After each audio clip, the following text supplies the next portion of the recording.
You're doing your best to do a wonderful tour, showing your passion, explaining in a nice way. But despite all these efforts, travelers don't seem very interested. What's happening? Maybe it's because you don't involve them in your speech, and the easiest way to do it is by asking them questions.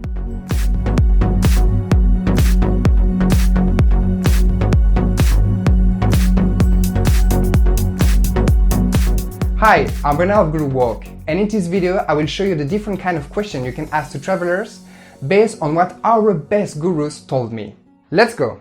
Why are questions so important? Travelers are so happy when they find the right answer, and that's exactly what you're looking for. Don't forget to say thank you for a traveler for participating, and you can even give them a high five. So here are the different kind of questions you can ask travelers. Riddles. Here is an example. So guys, look at this building. Can anyone tell me what it's used for? It can be based on the traveler's own experience, and you can use it as an introduction to develop a topic on your tour. Does anyone know the name of the current Belgian king? Why do you think people started a city here? You can also make a quiz. It could be about food, so you could ask the different ingredients of a typical dish of your country, but it could also be about the sites or famous people of your city. So guys, now it's time to play, and I made a special quiz for you to see if you know some famous Belgian people. Because yes, we also have famous people here. Does anyone know who this guy is? Any idea? If you have a small speaker, you can even do a small quiz of the most famous song of your country or city to see if travelers recognize them. Another kind of question could be searching for something. These are small games. See, this column is 1000 years old, but there is a part which was totally renovated. Can you spot it? So guys, look at this facade. As you can see, there are lots of symbols, but there is a dog hidden somewhere. Who will be the first to find it? Another option is to ask questions to travelers based on what you said earlier during the tour. And this is very useful to see if travelers have paid attention.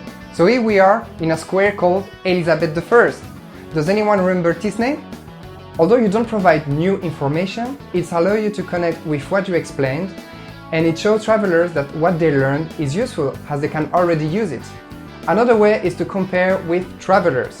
For example, if you talk about a tradition of your city, you can ask travelers if they have something similar in their countries. So I told you about the importance of the Holy Week here in Sevilla. Does anyone have a similar tradition in their city or country? Nevertheless, make sure it doesn't last too long so you don't lose focus. Moreover, we recommend it when you see that other travelers are also interested. You can see it, for instance, if they are asking questions. Use also questions to animate the group. At the beginning of your tour, you can say things like, "Hello, welcome to my tour! How are you doing? Are you ready to have fun?" It works well with large groups. A guide in Valencia also asks how the group is doing when he finishes explaining something. So through the tour, travelers say things like, "Amazing, great!" But when travelers answer like that in the last moments of the tour, the guide says, "No, this time you should be sad, the tour is nearly over."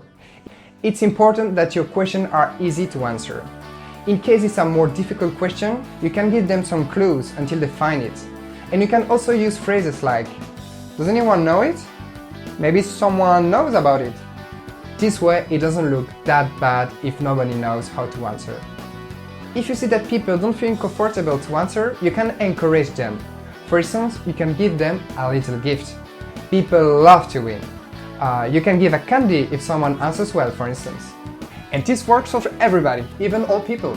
It can be other things like a bracelet or a cheap souvenir. And we even have a guru who will give the seeds of a famous tree of its city that is related to a legend. And of course, this doesn't cost you anything. You can also use humor. In Valencia, we even have a guide who uses the concept of the Eurovision Song Contest to encourage travelers to answer. So for example, if a traveler from Spain answers well, he says things like 12 points for Spain! And then he says at the end of the tour which country won the most points. You won, Spain! Congratulations! One, travelers using humor. For example, now we are going to see the Island of Love, but be careful, because I'm going to ask after why it's called like that. Thanks for watching! I will be very grateful to know what kind of question you're using, and if you know more, please share it with us by leaving a comment below this video. Take care and see you soon for more videos.